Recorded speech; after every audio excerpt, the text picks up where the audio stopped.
umuryango w'abayisilamu mu Rwanda RMC kuri ubu wujuje imyaka 61 ubonye ubuzima gatozi.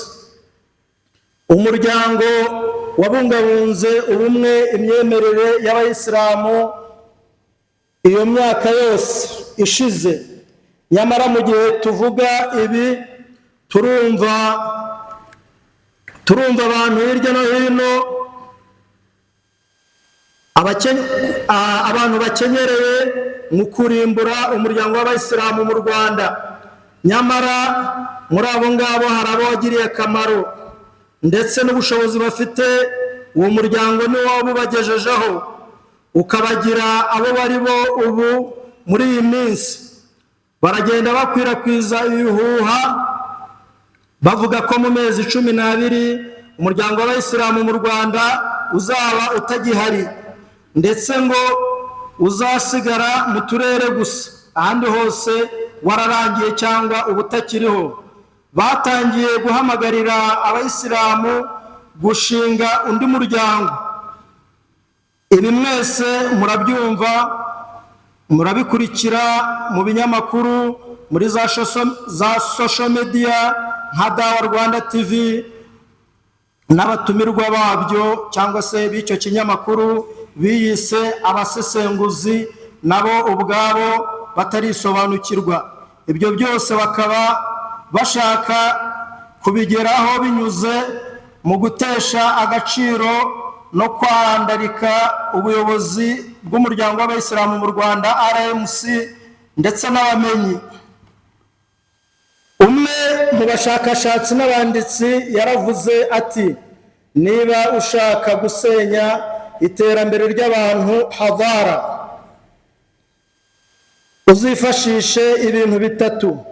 Rimwe, gusenya umuryango, urugero nka RMC ukawukuraho, ikintu cyahuzaga abantu ukagisenya. Kabiri, gusenya uburezi, gusenya amashuri n'ibigo ukabitesha agaciro, kavuga ko ntacyo bimaze, gutesha agaciro abafatwaho urugero. Iki cya gatatu rero nicyo bagendereye cyane, kugira ngo bizagaragare ko nta bamenyi bafite cyangwa se nta muntu ushobora gusarisha abandi cyangwa nta wabajya imbere. Cyane cyane ko batangaje ko nta bamenyi bari muri iki gihugu. Tugomba kureberaho. Ubuyobozi bukaba busaba abayisilamu ibi bikurikira.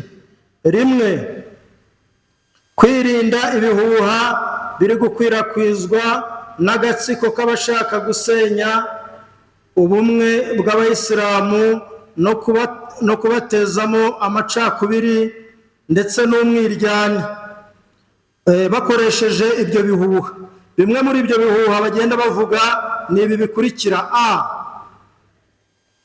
kubeshya ko umuryango w'abayisilamu washeshwe ubu ukaba utakiriho, ndetse n'abayobozi bawo bakaba barakuweho n'amabwiriza ya leta. Iki ni ikinyoma kigaragara, ndetse ni no kubeshyera inzego za leta. Umuryango w'abayisilamu mu Rwanda RMC, Rwanda Muslim Community, urahari n'abayobozi bawo barahari kandi barakora inshingano zabo nk'uko bisanzwe.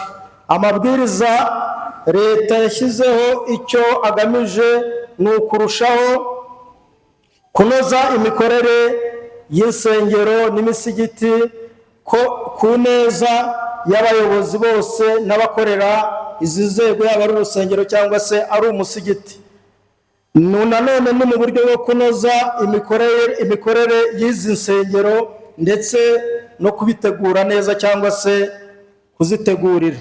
B, babeshya ko abayisilamu bo mu Rwanda uyu mwaka batazajya imaka muri hija gukora umutambagiro mutagatifu.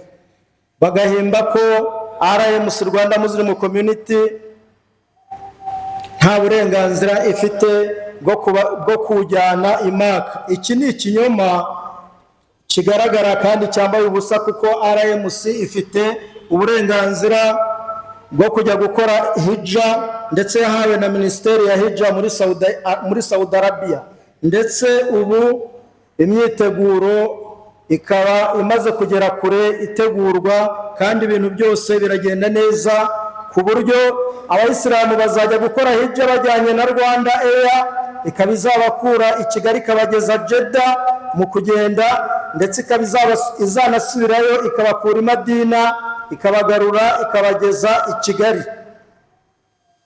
Abayisilamu rero bagomba kugenzura amakuru bahawe, n'ibidasobanutse muri byo bakaba bashobora kubaza ubuyobozi cyangwa se abayobozi.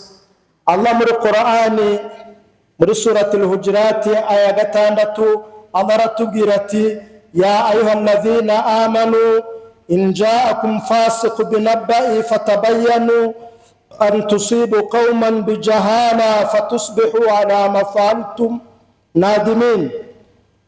Yemwe abemera, Allah aragira ati yemwe abemeye, inkozi y'ibibi niramuka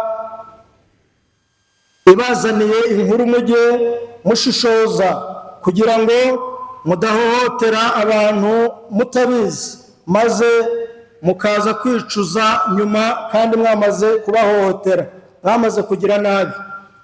Ubu ni ubutumwa rero bavandimwe b'Abayisilamu twagenewe n'umuryango w'Abayisilamu mu Rwanda, twagombaga kubagezaho muri iyi khutuba. Icyo bugambiriye ubu butumwa ni uko tutagomba kwitabira amabwire n'ibintu bidafite ukuri.